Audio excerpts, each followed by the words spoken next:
से संबंधित बातें, उन बातों को भी हम सब आगे इस सिलसिले में लेकर चलते हैं और इसी कड़ी में हम लोग देखते हैं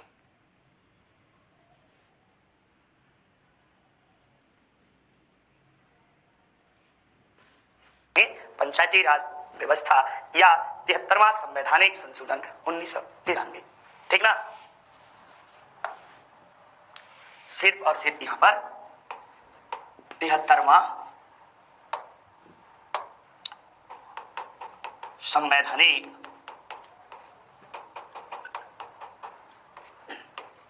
संशोधन 1992। इसमें क्या क्या है तो विषय पंचायती राज व्यवस्था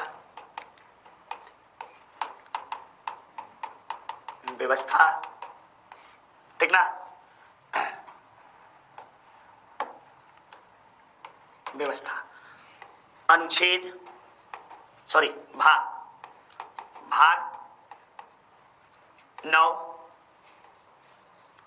अनुच्छेद अनुसूची कर लेना 11 और अनुच्छेद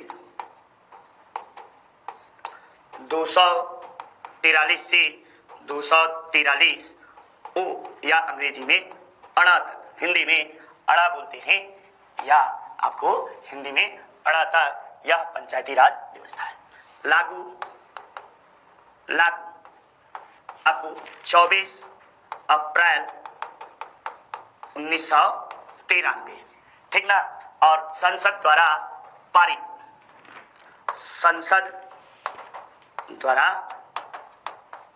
पारित कब तो 22 दिसंबर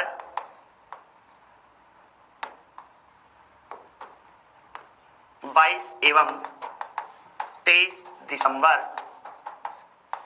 1992 क्रमशः लोकसभा एवं राज्यसभा द्वारा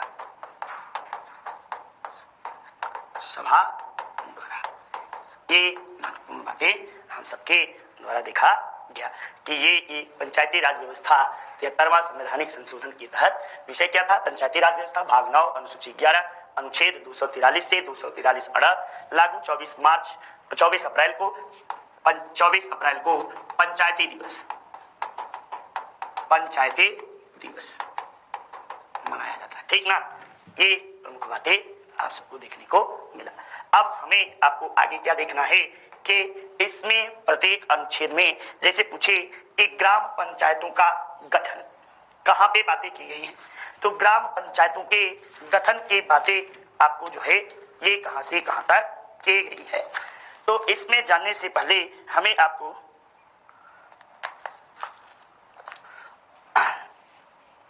अब ग्राम पंचायत के गठन या ग्राम सभा, हेडिंग बना लीजिए ग्राम सभा। ठीक, ये बातें हुई।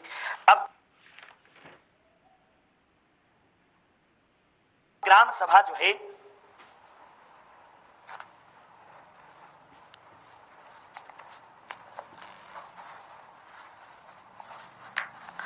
अब ग्राम सभा से संबंधित बातें करेंगे तो ग्राम सभा आपको जो है की परिभाषा किसमें दी गई है, तो 243 में जो है ग्राम सभा की परिभाषा आपको दी गई है।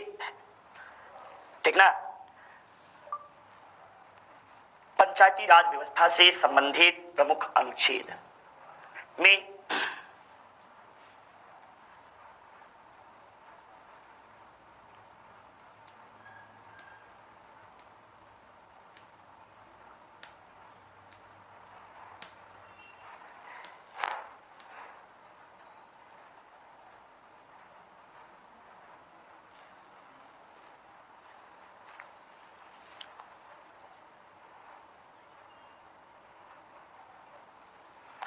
इसमें ग्राम स्तर पर ग्राम पंचायत,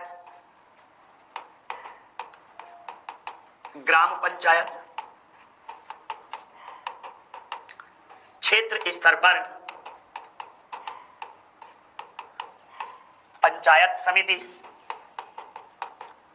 समिति तथा जिला स्तर पर जिला परिषद की भाषा दी गई है।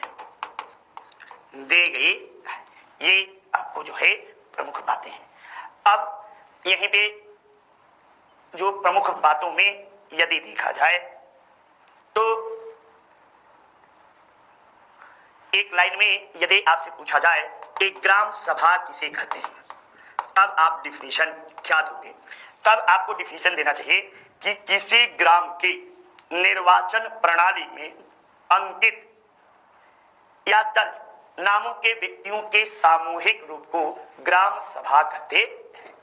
किसी गांव की ग्राम पंचायत नियमावली में दर्ज नियमावली में दर्ज व्यक्तियों के समूह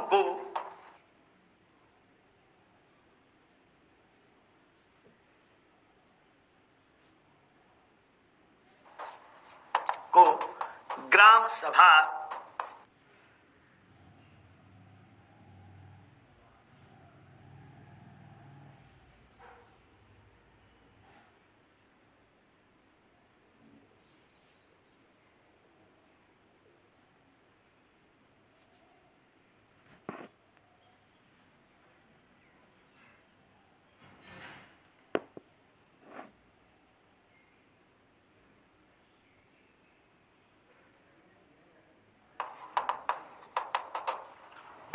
कहा जाता है।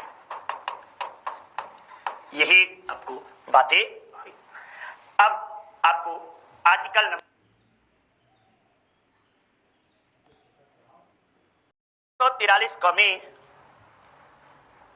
ग्राम सभा के गठन की बातें की गई है। इसका ग्राम सभा की बात की गई है।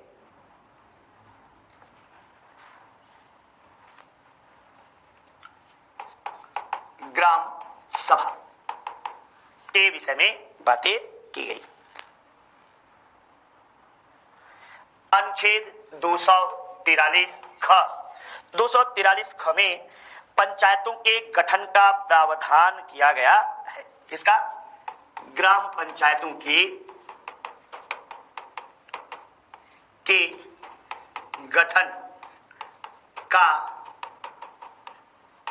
प्रावधान, ग्राम पंचायतों के गठन का आपको जो है प्रावधान इसमें किया गया है। नेक्स्ट जब हम सब देखते हैं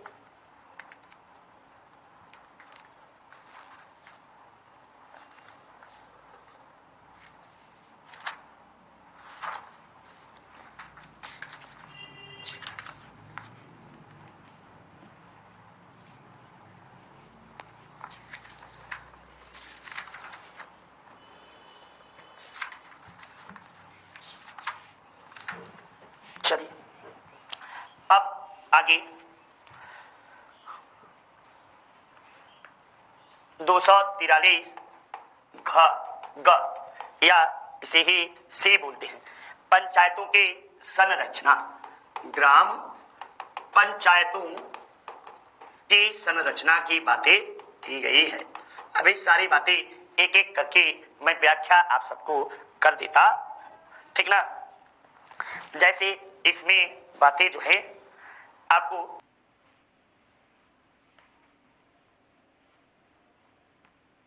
आगे महत्वपूर्ण बातों में कौन सी बातें की जाती हैं, तो इन सब में हम सब देखते हैं कि अनुच्छेद 243 डी यानी घ ये किससे संबंधित है, तो पंचायतों में आरक्षण संबंधी प्रावधान, पंचायतों में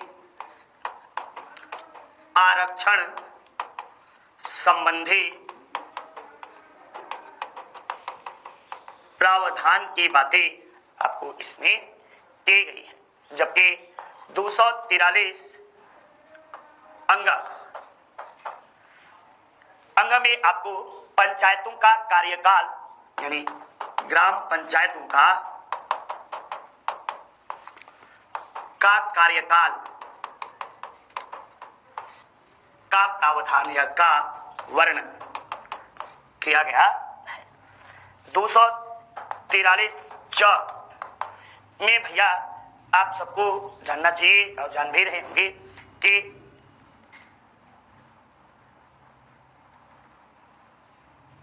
से संबंधित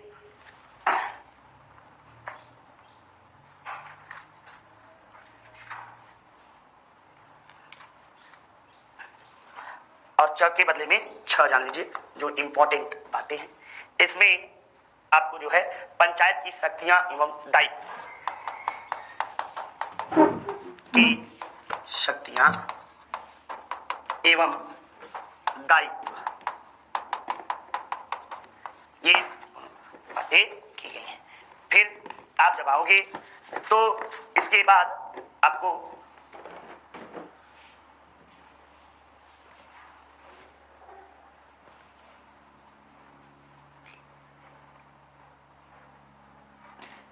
यहां तक हम सब बातें महत्वपूर्ण रूप से करते हैं। आइए ग्राम पंचायतों के गठन या संरचना से हम लोग गठन की बातें करेंगे।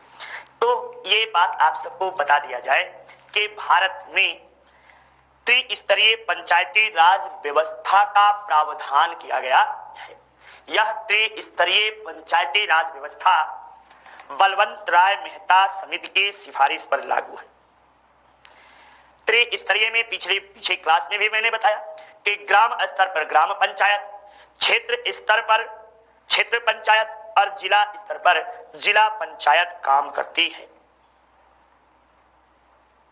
परंतु कुछ नियमावली भी है। जिस राज्य की जनसंख्या 20 लाख से कम है वहां मध्यवर्ती परिषद का गठन नहीं किया गया है।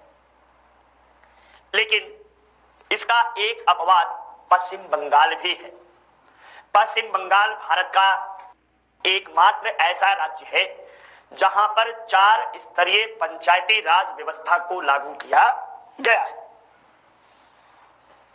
यहां पर जो लागू है ग्राम पंचायत, अंचल पंचायत, आंचलिक परिषद और जिला परिषद के रूप में यहां आपको काम करते हैं। अब अगली बातें हमें जो की गई वह ग्राम पंचायत की संरचना। तो अनुच्छेद 243 क में ग्राम पंचायतों की संरचना की बातें की गई हैं। ये वही बातें हैं जो मैंने पीछे बताई कि संरचना किस तरह से किया जाएगा। तो लाइन मैंने बोला ना कि भारत में पंचायती राज व्यवस्था को त्रिस्तरीय रखा गया है, लेकिन जिन राज्यों की जनसंख्या 20 लाख से कम है वहां मध्यवर्ती यानी क्षेत्रीय परिषद का गठन नहीं किया गया है, या क्षेत्र पंचायत का गठन उन स्थानों पर नहीं किया गया है। आगे हम सब देखते हैं पंचायतों में आरक्षण का प्रावधान। पंचायतों में आरक्षण का प्रावधान, इसके तहत अनुच्छेद 243 डी में आरक्षण संबंधी पंचायती राज व्यवस्था में आरक्षण संबंधी प्रावधानों का जिक्र किया गया है। ये आरक्षण दिया किसको जाएगा? तो महिलाओं को, अनुसूचित जातियों को, अनुसूचित जनजातियों को और आपको जो है अन्य पिछड़ा वर्ग को पंचायती राज में आपको आरक्षण दिया जाएगा, जिसमें 33% कितना 33% जो है महिलाओं को आरक्षण रहेगा।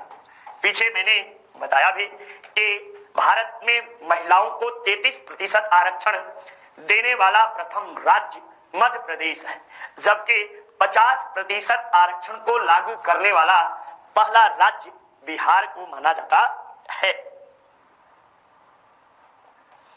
इसके साथ साथ अन्य पिछड़ा वर्गों को भी आरक्षण समय समय पर दिया जाएगा। वर्तमान समय में यह संरक्षण जो आपको व्यवस्था है, आरक्षण व्यवस्था, ये 1920 ईस्वी तक यथावत प्रभावी रहेगा।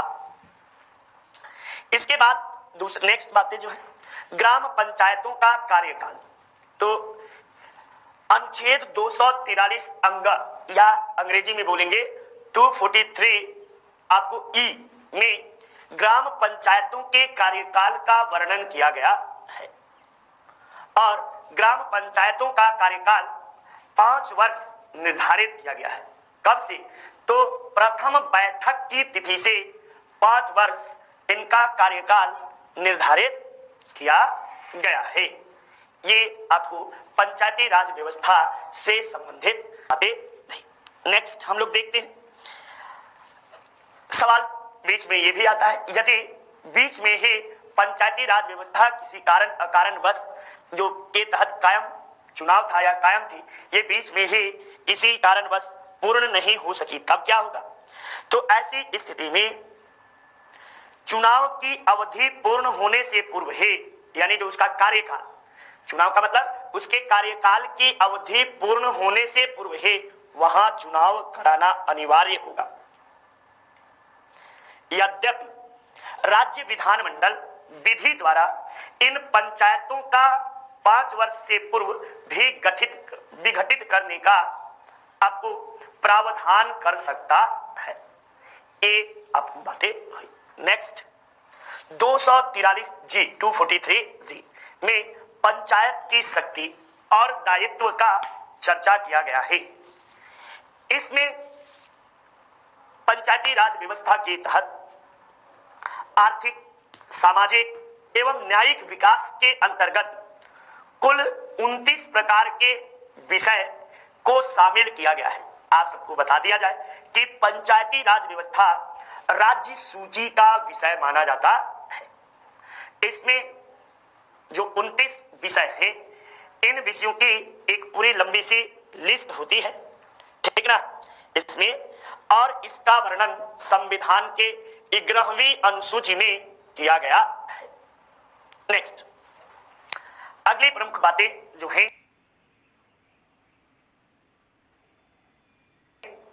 सदस्यता की अयोग्यताओं के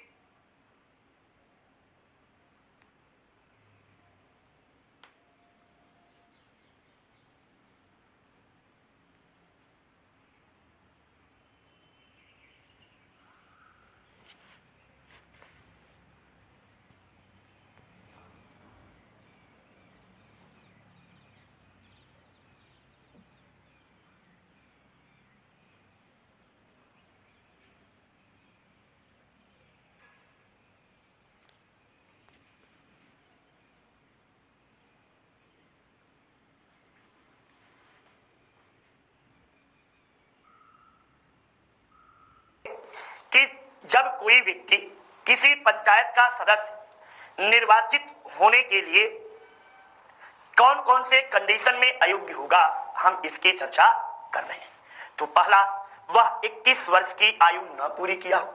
यदि कोई व्यक्ति, चूंकि पंचायती राज व्यवस्था के तहत चुनाव लड़ने की न्यूनतम आयु 21 वर्ष निर्धारित की गई है, जबकि मतदाता की मतदान करने की आयु 18 वर्ष निर्धारित किया गया। यानी कोई व्यक्ति जो 21 वर्ष की आयु को पूरी कर चुका है, वह ग्राम पंचायत या पंचायती राज व्यवस्था के तहत चुनाव लड़ सकता है। अब यहीं पे पंचायती राज व्यवस्था संबंधी चुनाव कराने का दायित्व किसके ऊपर होता है? तो पंचायती राज व्यवस्था संबंधी चुनाव कराने का दायित्व राज्य निर्वाचन आयोग का माना जाता है। साथ ही साथ एक बात अयोग्यता से और मैं बता देना चाहता हूं, यदि कोई व्यक्ति राज्य विधान मंडल द्वारा बनाई गई किसी विधि के अंतर्गत अयोग्य है, तो ऐसे व्यक्ति को राज्य निर्वाचन आयोग जो है अयोग्य घोषित कर सकता है या करता है। नेक्स्ट हम सब बातें करेंगे पंचायतों हेतु वित्तीय प्रावधान का। पंचायतों हेतु वित्तीय प्रावधान का उल्लेख अनुच्छेद 243 एच, 243 आई, 243 जे में किया गया है। 243 यच में किस बात का उल्लेख है? तो अनुच्छेद 243 यच में स्थानीय निकायों को अपने सामान्य गतिविधियों हेतु कर लगाने की शक्ति प्रदान की गई है। ठीक ना? कैसे? तो कर लगाने की शक्ति इन्हें प्रदान की गई है। जबकि राज्य निर्वाचन आयोग का उल्लेख किसमें है? तो अनुच्छेद 243 क। इसको हमें ABCD ही लिखना चाहिए। ठीक ना? अब क ख ग घ अंग भूल जाते हैं। अनुच्छेद 243 क में मैं आगे इंग्लिश कर दे रहा हूं, आप लोग अपना कर लीजिएगा। ठीक ना? राज्य निर्वाचन आयोग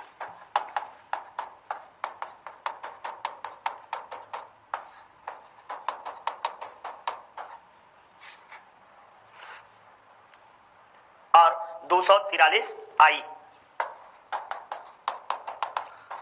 इसमें राज्य वित्त आयोग।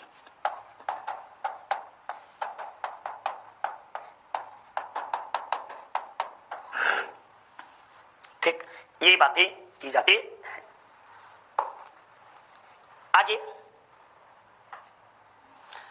अब हम लोग एक एक करके इन दोनों पर भी चर्चा कर लेते हैं। तो अनुच्छेद 243 क के अंतर्गत पंचायतों एवं नगर पालिकाओं में व्यवस्थित चुनाव कराने की जिम्मेदारी राज्य निर्वाचन आयोग का होता है। किसका? राज्य निर्वाचन आयोग का होता है। राज्य निर्वाचन आयुक्त की नियुक्ति कौन करता है? तो राज्य निर्वाचन आयुक्त की नियुक्ति राज्यपाल के द्वारा की जाती है। ये प्रमुख बातें हुई। अब मैं इन्हीं बातों को आपको एक एक करके व्याख्या कर दे रहा हूं। एक एक बातें व्याख्या, ठीक, लिख दे रहा हूं कि आप सबको कहीं से भी कोई भी दिक्कत आपको ना पहुंचे, कहीं कोई आप भ्रमित ना होइए। ठीक ना? तो पहली बात जो है पंचायतों का गठन एवं संरचना। एक एक हेडिंग पर मैं बताता चल रहा हूं। पंचायतों का गठन एवं संरचना। आप सब उलझ गए होंगे कि सर जी एक दो बार एक ही बतिया बता रहे हैं और हम सबको समझ में भी नहीं आ रहा है। तो अनुच्छेद, इसीलिए मैं लिख दे रहा हूं, अनुच्छेद 243 बी इसमें बातें करता है कि भारत में त्रिस्तरीय पंचायती राज व्यवस्था का प्रावधान किया गया है। भारत में त्रिस्तरीय पंचायती राज व्यवस्था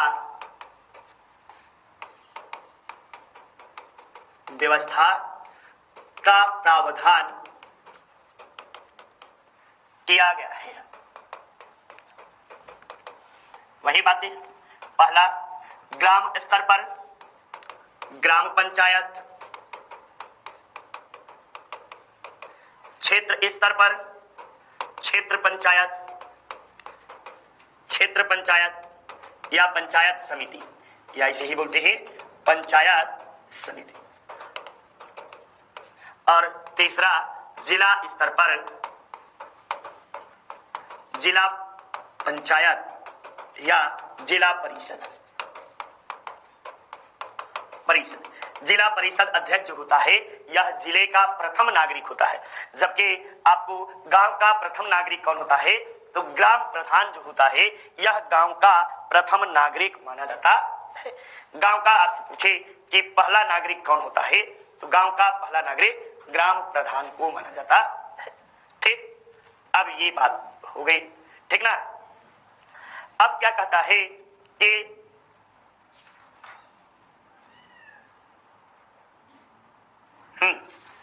अब ये कहता है कि बीच में क्लॉज लगाता है।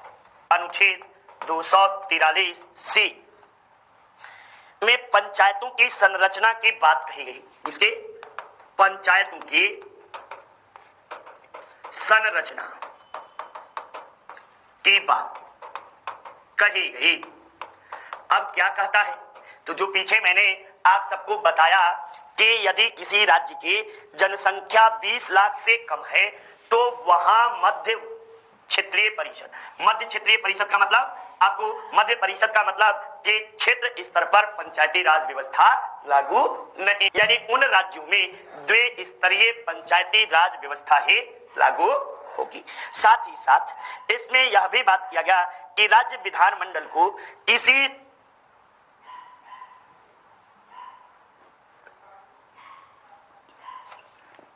राज्य विधानमंडल को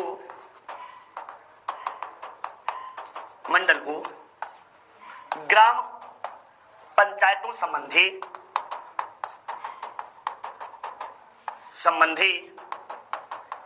किसी भी प्रकार का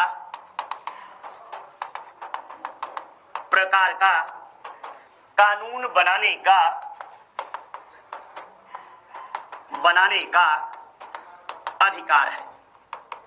अधिकार है। ये भी बातें इसके अंतर्गत आपको कही गई। अब जो है नेक्स्ट हम सबको बातें जो अगला करना है, तो आगे हम सब पंचायतों में आरक्षण की बातें करेंगे। किसमें? तो पंचायतों में आरक्षण से संबंधित बातों पर हम सब चर्चा करेंगे।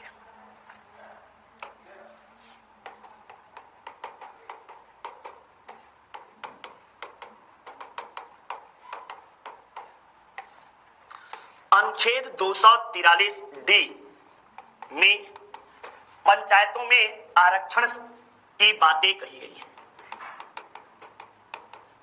में आरक्षण की बात कही गई है। यह आरक्षण महिलाओं, अनुसूचित जातियों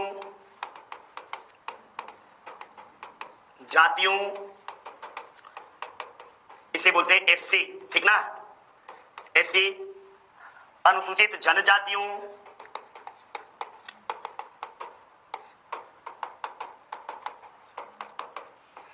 इसे बोलते हैं एसटी, तथा अल्पसंख्यकों ओबीसी, अन्य पिछड़ा वर्ग, अल्पसंख्यकों न लिखकर अन्य पिछड़ा वर्ग लिख दें,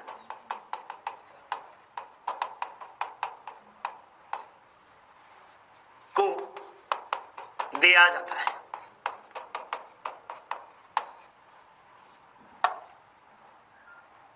अब यहीं पे नोट कर लो, पंचायती राज व्यवस्था के तहत, दूसरी बार लिख रहा हूं, ठीक ना, के तहत महिलाओं को 33% का आरक्षण प्राप्त है। कितना? 33% का आरक्षण प्रदान किया गया है। ये जो है इसमें प्रमुख बातें। इसके बाद आपको जो महत्वपूर्ण बातें हैं उसमें अगली टॉपिक पंचायतों का कार्यकाल।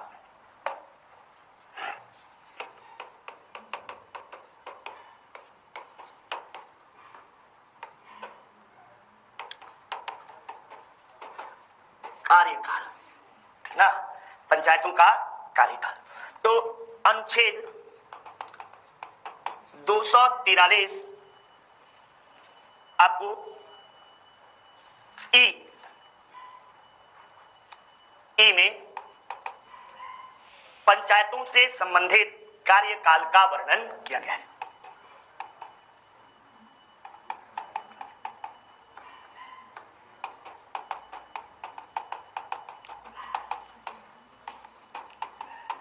कार्यकाल का उल्लेख किया गया है, ग्राम पंचायतों के कार्यकाल का उल्लेख किया गया है। अनुच्छेद 243 ई की सब सेक्शन संख्या 3 में क्या बातें कहता है? तो प्रथम अधिवेशन की तिथि से अधिवेशन की तिथि से 5 वर्ष का कितने प्रथम अधिवेशन की तिथि से 5 वर्ष तक का आपको समयावधि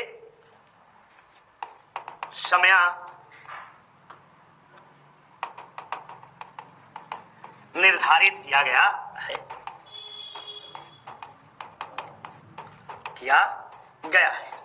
ये आपको बातें हुई। अब इसमें और भी प्रमुख बातें हैं, जैसे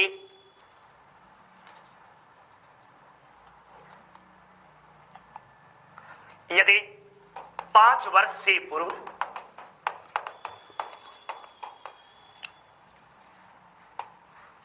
पंचायत विघटित हो जाने पर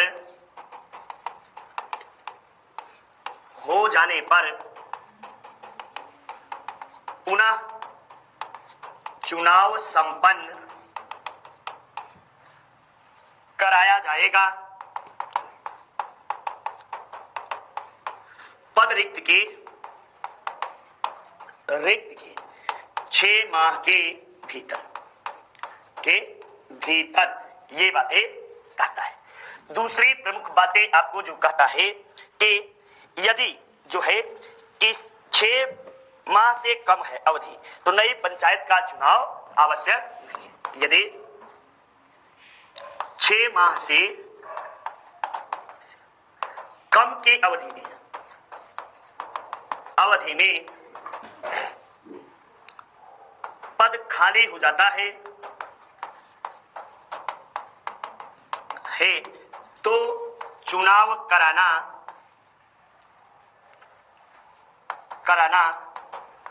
अनिवार्य नहीं है, ये आपको बातें हैं, ठीक ना। ठीक भैया, कुछ लोग दिमाग इसमें लगा लेते हैं कि अगर बिचवा में चुनाव हुआ है तो क्या 5 वर्ष के लिए जाएंगे, तो नहीं, जितने वर्ष के लिए चुनाव जो होता है उतने के लिए ही होगा। जैसे वित्तीय वर्ष होता है, ठीक उसी तरह इनका भी आपको जो है कार्यकाल या वर्ष आपको होता है, ठीक ना। अब हमें आप सबको जो है पंचायतों की सदस्यता से संबंधित योग्यताओं के विषय में भी हम सब सदस्यता हेतु अयोग्यताएं, ठीक ना।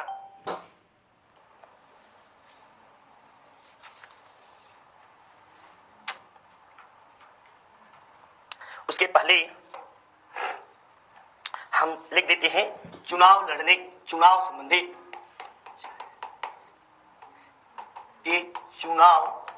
संबंधी प्रावधान।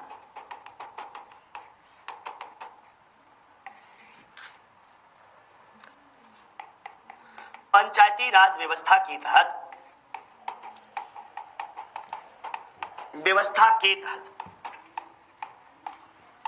21 वर्ष की आयु का कोई भी व्यक्ति चुनाव लड़ने के लिए योग्य माना जाएगा। अब इसमें क्लॉज न लगा देना कि अपराधी है, मुकदमा है तो चुनाव लड़ लेंगे।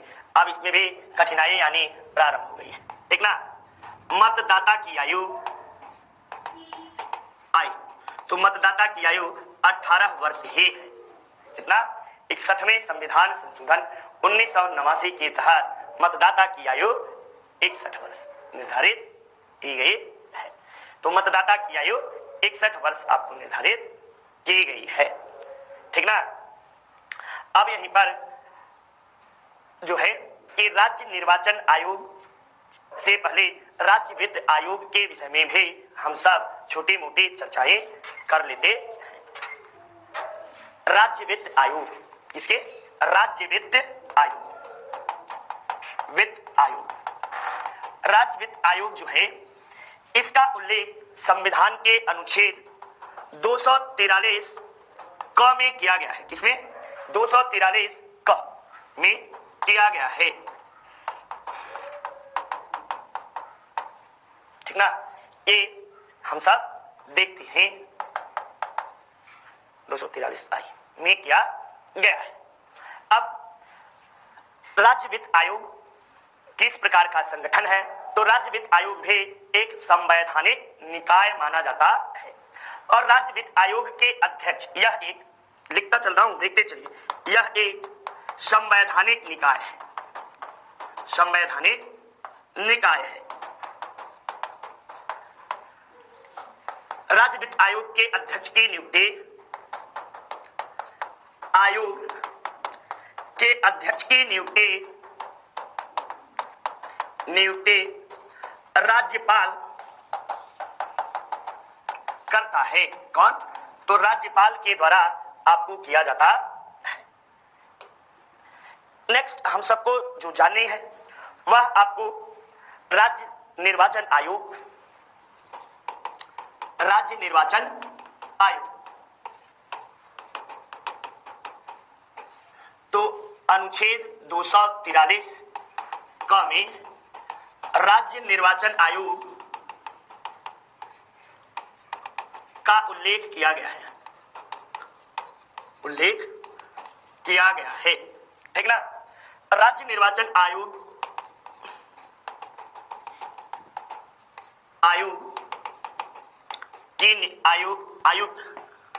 आयुक्त की नियुक्ति राज्यपाल करता है। कौन? राज्यपाल करता है। पंचायती राज एवं नगर पालिका संबंधी चुनाव कराने का दायित्व राज्य निर्वाचन आयोग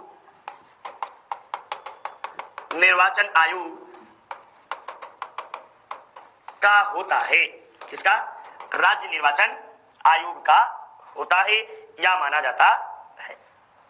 ये जो है पंचायत एवं नगर पालिकाओं में चुनाव कराने की जिम्मेदारी किसकी होती है? तो आपको ये जिम्मेदारी राज्य निर्वाचन आयोग के मानी जाती है। तो ये सारे आपको जो है प्रमुख बातें हम सबने देखा, समझा, जाना। मिलते हैं अगले क्लास में आप सबसे, और उत्तर प्रदेश में पंचायती राज व्यवस्था से संबंधित